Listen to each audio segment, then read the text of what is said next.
Stardew Valley. You've probably played that game if you're here, and if you haven't, wow, you're very rare.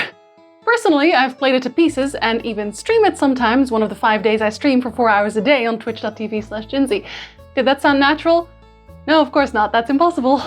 Watch me perfectly naturally switch to Stardew Valley again. On this channel, we talk about stories, and you might think, well, Stardew Valley doesn't really have a story. You sit on a farm and you make friends with the people around you. The only story available is the one about your grandpa. Right? Or maybe Jojo Mart? Or, wait. Okay, let's talk about that. Gather around the fire and let me tell you a tale. Stardew Valley's premise is pretty simple.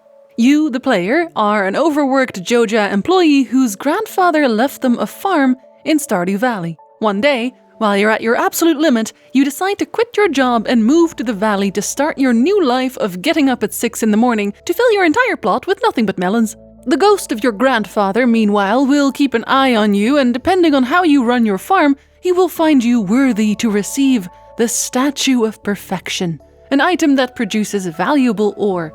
On top of that thread, we have the community center and Jojo Mart. Spoilers incoming, I guess? The community center is a rundown building nestled in between the mountains and the town square. Inside of the now abandoned building, you find Junimos. You don't understand the language of these little forest creatures yet, so the local wizard sends you a letter to talk about them. Through the power of potions, he grants us the knowledge of the Junimo language. It comes down to a collectathon. The Junimo will reward you by doing various tasks for you if you, in turn, collect items for them like fruit, fish, animal products, and so on. If you manage to perform every task they require, the community center is restored entirely and the Junimo leave, so the townspeople can enjoy the place instead. As everyone sits around enjoying the new building, Morris from the Jojo Mart comes around to mock Pierre from the general store. He's wondering where all his customers went, and depending on your reaction, the town either decides to boycott Jojo Mart, ruining the business, or Pierre fights Morris and punches him straight through the roof of the community center, Team Rocket style. Alright, we can do this the hard way or the right way. What's the difference, loser? There is none, I'm going to punch you now. That's fair enough, loser. Ah! Alternatively, one can ignore the community center and buy a membership with Jojo Mart initially, which means the center is turned into a Jojo Mart warehouse. All the tasks that Junimo would otherwise help you with in return for various items are now simply bought with money.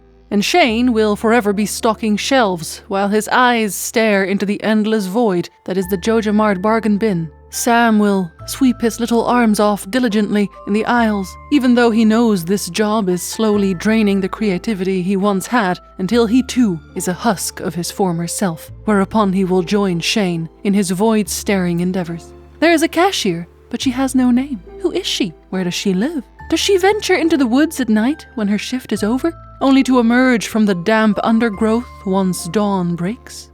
Jody, who betrayed Pierre long ago in favor of the unhealthy snacks at the Jojo Mart, regales you with vague notions of low prices. But in her heart, she knows well that it is too late for her. The empty halls of Jojo, where no music has ever echoed since the dawn of time, seem hollow, regardless of customers. But somehow, you are always the only customer. Only you, farmer. Only you. Okay, so technically, that's the story of Stardew Valley. Kind of. I haven't been entirely honest with you. Today's video is actually a Patreon request. This particular Master of the Universe did not wish to be named. Maybe to avoid the pitchforks. The truth is, the story in Stardew Valley is incredibly vague and mostly non-existent. You farm. You have a great time farming. It's relaxing and no-stress game. Just you and your shiny Ponyta and your Leafeon hanging out on your Truffle Bear farm. The Patreon request asked me to find the story in Stardew Valley, so this is going to be a theory. A game theory. It's going to be just as vague and non-connected as you think it'll be, because I'm spinning a yarn on about 5 inches of wool here. So I'll preface this by saying none of this is actually real. I'm putting on my tinfoil hat and we're going on an adventure. Let's go. So, What story of Stardew shall we look at today? Post-apocalyptic landscape valley? No, that's been done. The wizard's Jas's dad? Done to death. Wait, the wizard Sebastian's dad. Or the wizard's Abigail's dad. The wizard really gets around, doesn't he? Someone's his daughter. He even admitted that. I need a fresh theory. What hasn't been touched yet?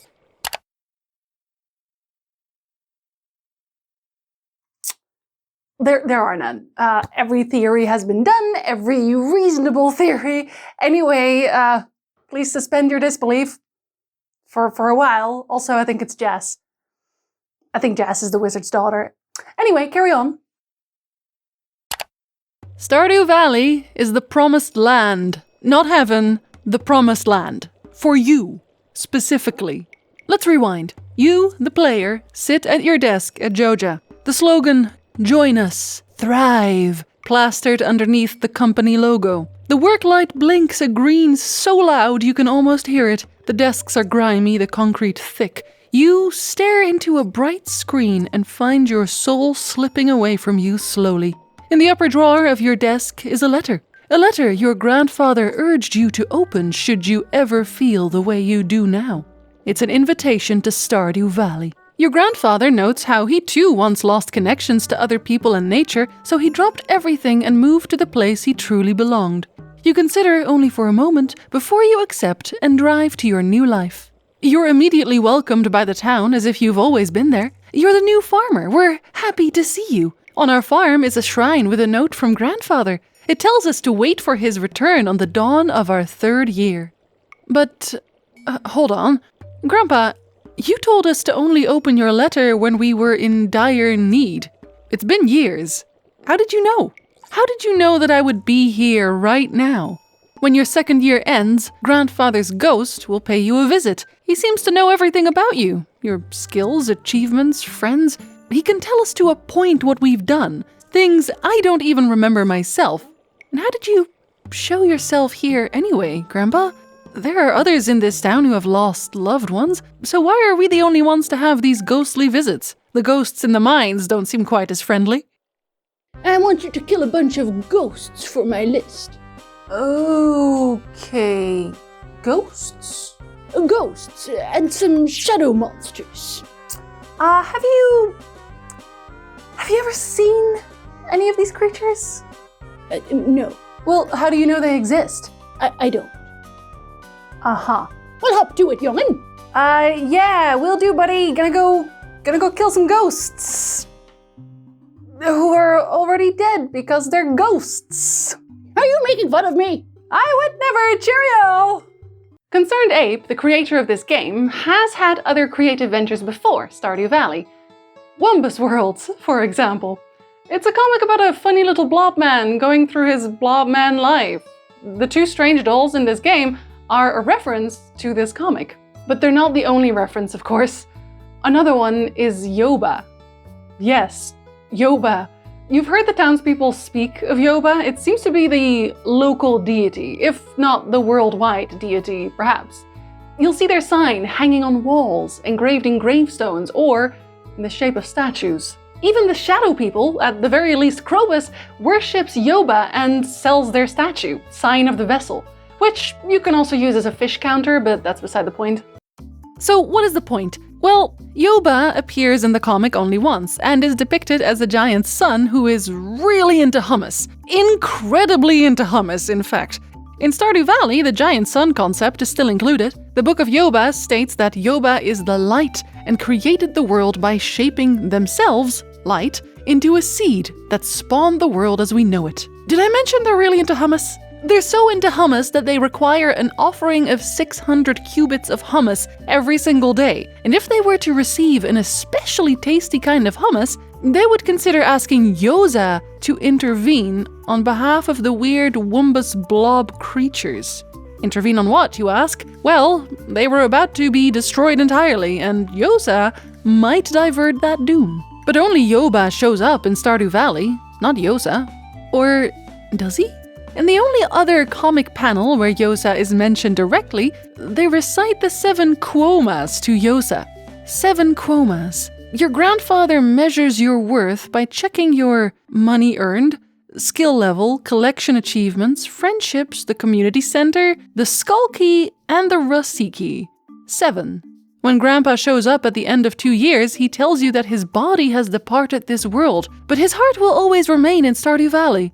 So he is tied to Stardew Valley and can be summoned at will as the only entity in the game. His heart will always remain in Stardew Valley, but nobody ever mentions him. Does no one remember him? The only person to ever mention him is Mayor Lewis, and he was mentioned specifically by your grandfather in the letter as well. He's been the mayor for over 20 years now, and no one has ever challenged him. But the town's a bit of a mess until you show up, indicating that he hasn't really done much to fix the place. When you ask him how exactly he became mayor, he doesn't tell you, just says it's a long story and we're both too busy for stories right now. Very convenient. He also mentions being on the job 7 days a week, and then he talks about tax collection, but we, the player, the people who make all the money, never actually pay taxes.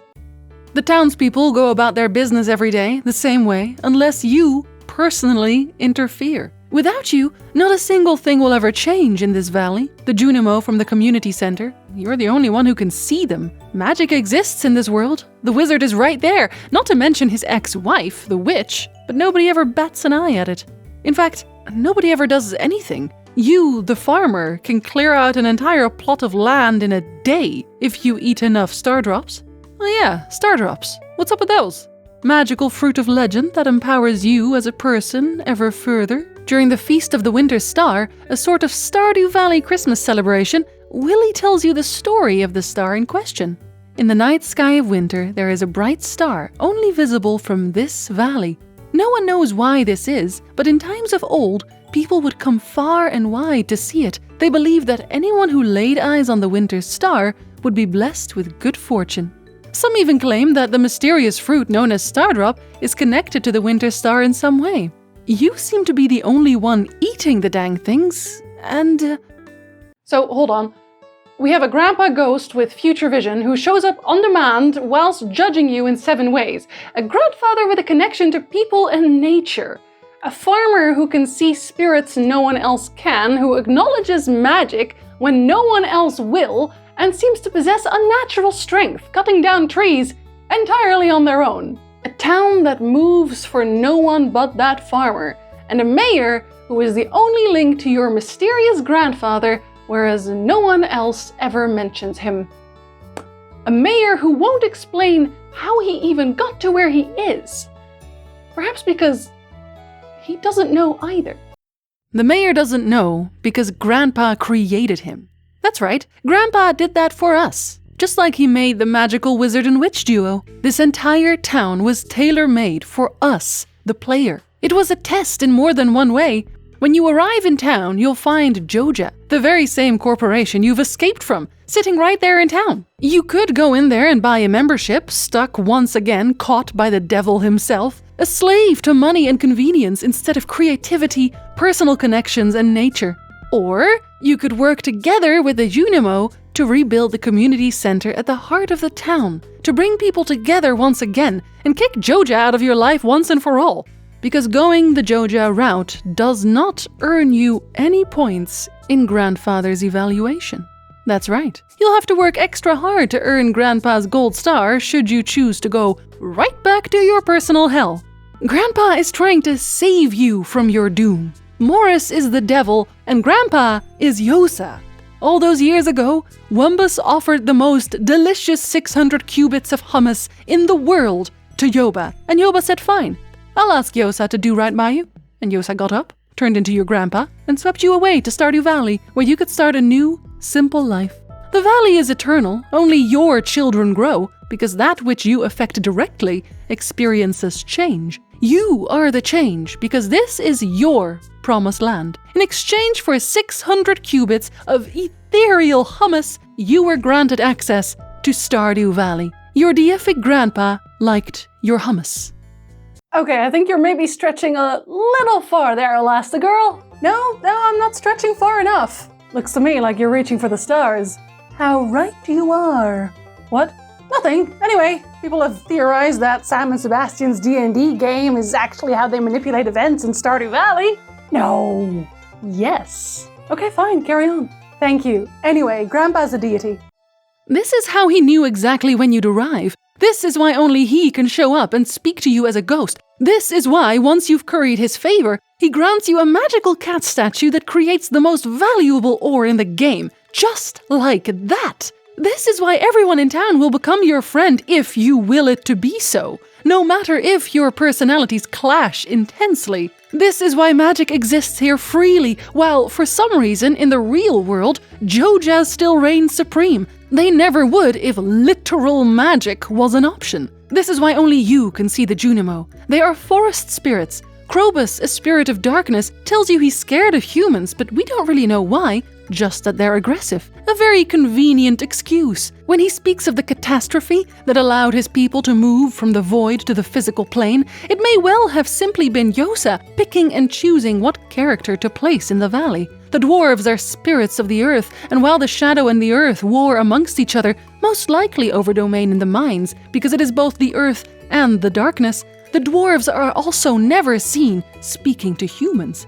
Again, only the wizard is seen speaking to them. The wizard who has apparently locked several people inside of the skull cavern too, like some kind of jailer. A jailer for who? Or was he simply setting up a playground for us, ordered by his master? You know, the wizard who keeps sending us into the mines to kill creatures. All of these spirits are here for your benefit only, placed there by grandfather for your amusement and companionship. Because despite claims that the monsters must be slain lest they overrun the valley, if you don't go out to kill them, they stay right where they always have been. This is why Lewis doesn't tell you how he got there. He was created with a singular purpose, to be your guide in this town. He didn't need to know more. Visitors don't come to the town uninvited. They can't. Stardew Valley is invitation only. The event day visitors are only there for show. This is why no one else ever mentions your grandfather. They never met him. He never existed here in this town. He never was a farmer. He was Yoba's other half.